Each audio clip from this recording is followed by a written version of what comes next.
बिहारी लाल। आज हम बिहारी लाल के नीति नामक दोहे का अध्ययन करेंगे। देखिए, पहला दोहा है कि दुसह दुराज प्रजानु को क्यों न बढ़े दुख दंदु, अधिक अधेरो जग करत मिली पावस रविचंद। बड़ा अच्छा दोहा लिखा हुआ है यहाँ पर। बिहारी लाल ने इस दोहे के माध्यम से दोहरे प्रशासन की अव्यवस्था की ओर संकेत करते हुए कहा है कि दुसह दुराज प्रजान को क्यों न बढ़े दुख दंड। कि दोहरे प्रशासन में, जहाँ जिस राज्य में दोहरा प्रशासन चलता है, उस राज्य की प्रजा का दुख और संघर्ष क्यों न बढ़ जाए। मतलब उस राज्य के प्रजा का दुख और संघर्ष में वृद्धि होती ही होती है, क्योंकि अधिक अधेरो जग करत मिल पावस रविचंद्र। क्योंकि अमावस्या में सूर्य और चंद्रमा जब एक ही राशि पर अधिकार कर लेते हैं, एक ही राशि में आ जाते हैं, कि समान हो जाते हैं, तो पूरे संसार में अधिक अंधेरा कर देते हैं, बहुत घनघोर अंधेरा कर देते हैं। इस दोहे के माध्यम से नायिका भेद का वर्णन करने का प्रयास बिहारी ने किया है। पूरे दोहे में अनुप्रास और अन्योक्ति अलंकार का खूब बढ़ चढ़कर प्रयोग किया गया है। दूसरा दोहा है बसे बुराई जासुतन ताही को सम्मान, भलो भलो कही छोड़िए खोटे ग्रह जपुदान। इस दूसरे दोहे में बिहारी ने संसार के द्वारा ग्रहों पर व्यंग किया है कि संसार में जो बुरे व्यक्ति होते हैं उन्हीं की पूजा होती है, उन्हीं का मान सम्मान होता है। जो अच्छे लोग होते हैं संसार उन्हें दरकिनार कर दिया करता है।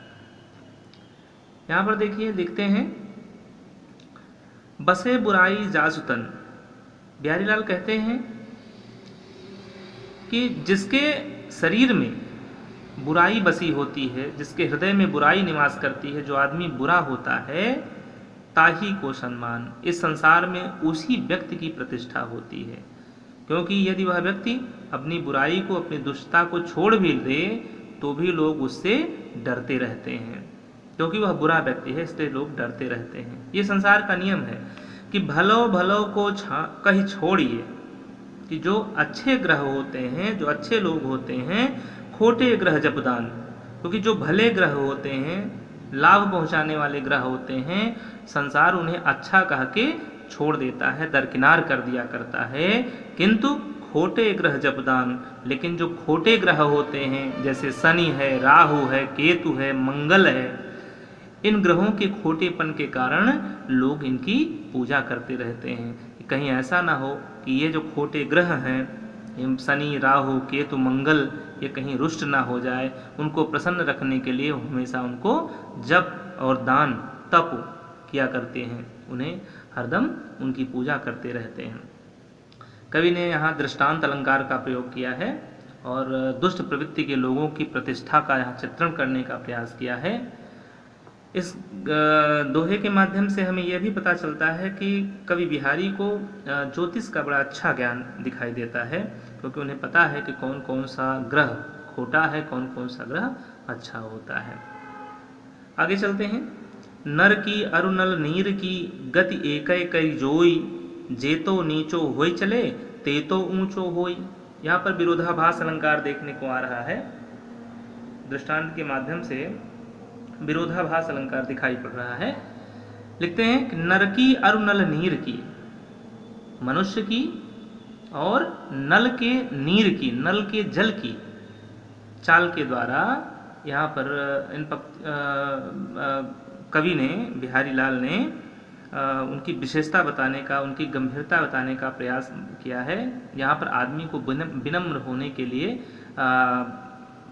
इंगित करने का प्रयास कवि कर रहा है। विनम्र होने के लिए कहने का प्रयास कर रहा है कि विनम्र व्यक्ति को, जितना व्यक्ति विनम्र होता है, व्यक्ति को हमेशा विनम्रता उसके अंदर निवास करनी चाहिए, सादगी उसके अंदर होनी चाहिए, उतना ही उसका मान सम्मान बढ़ता है।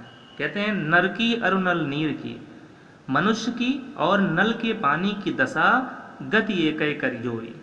दोनों की दशा एक ही समझनी चाहिए, दोनों की दशा एक ही समान होती है। क्योंकि जेतो नीचो होय चले, क्योंकि ते तो ऊंचो हुई, क्योंकि नल जिस प्रकार से नल जितने ही नीचे स्थान पर रहता है उसका जल उतना ही ऊपर चढ़ता है, ठीक उसी प्रकार मनुष्य के अंदर भी जितनी ही नम्रता होती है, जितना ही नम्र होकर वह चलेगा उसकी उतनी ही उन्नति होती है, वह उतना ही उन्नत होता है।